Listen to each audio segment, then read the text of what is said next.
Kołaczyce to miasto na Podkarpaciu położone na prawym brzegu Wisłoki, w kotlinie Jasielsko-Sanockiej, u podnóża góry Liwocz. Pierwsze wzmianki piśmienne o Kołaczycach pochodzą z 1345 roku, jednakże ślady ludzkie Doliny Wisłoki szacowane są na około 9 do 25 tysięcy lat przed naszą erą.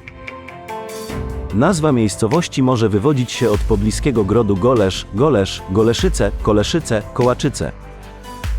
Lub co bardziej prawdopodobne, przezwiska mieszkańca terenów Kołacz, co mogło oznaczać cechę wyglądu, czyli okrągłą twarz, pochodzącą od słowiańskiego pieczywa obrzętowego o kolistym kształcie. Powstanie miasta miało prawdopodobnie związek z przebiegającym tędy szlakiem handlowym oraz targami. Z zapisów historycznych wiemy, że sprzedawano tutaj mięso, wyroby szewskie, gorzałczane, garncarskie, tkackie, płody rolne oraz zwierzęta hodowlane. W swojej historii granice Kołaczyc oprócz Polski znajdowały się również w granicach ówczesnej Austrii, przekształconej później w Austro-Węgry przez około 146 lat oraz 6 lat okupacji Rzeszy Niemieckiej. Przez miejscowość płynie rzeczka o nazwie Bieździadka i przez miasteczko prowadzi droga między Jasłem a Pilznem oraz Brzyskami i Frysztakiem. W Kołaczycach istniało po sobie najprawdopodobniej 4 kościoły. Aktualny jest 5. Znajdowała się tu także bożnica żydowska z mykwą, kino oraz szpital na przełomie XII i XIII wieku, którego upamiętnieniem jest do dzisiaj zachowana nazwa ulicy Szpitalnej.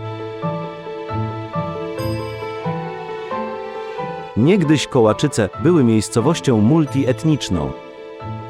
Przesłanki historyczne podają, że w 1900 roku mieszkało tutaj 1791 osób, spośród czego 247 stanowili Żydzi.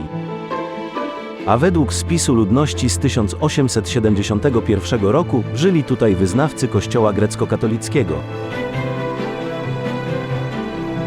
Pierwszym księdzem Kołaczyc był Andrzej z Kołaczyc w 1415 roku, natomiast pierwszym rabinem w 1890 roku był Jakub Frankel Teomin.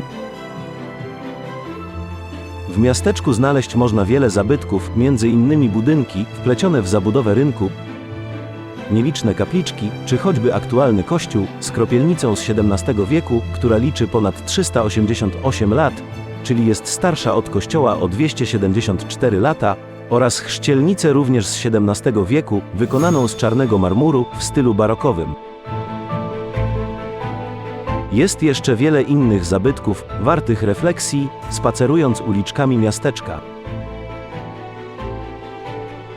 We współczesnych Kołaczycach znajduje się siedziba miasta i gminy Kołaczyce.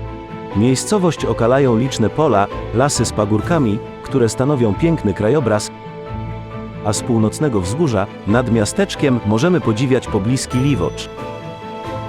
Przy sprzyjającej pogodzie nawet Tatry. Mieści się tu także Ochotnicza Straż Pożarna, ośrodki zdrowia, szkoła podstawowa, liceum, dom dziecka czy posterunek policji. Wśród znanych lub zasłużonych osób urodzonych w Kołaczycach można zaliczyć dr Eugeniusz Bautro, przedwojenny lwowski sędzia, Stanisław Soczek, major Wojska Polskiego, ofiara zbrodni katyńskiej, Tadeusz Wiejowski, więzień obozu Auschwitz-Birkenau, który jako pierwszy wysławił się udaną ucieczką z obozu, Adam Glazur, minister budownictwa w czasie PRL. Warto również pamiętać o zwykłych ludziach, którzy tutaj żyli. Oni również włożyli ogromną cegiełkę w życie dzisiejszej społeczności.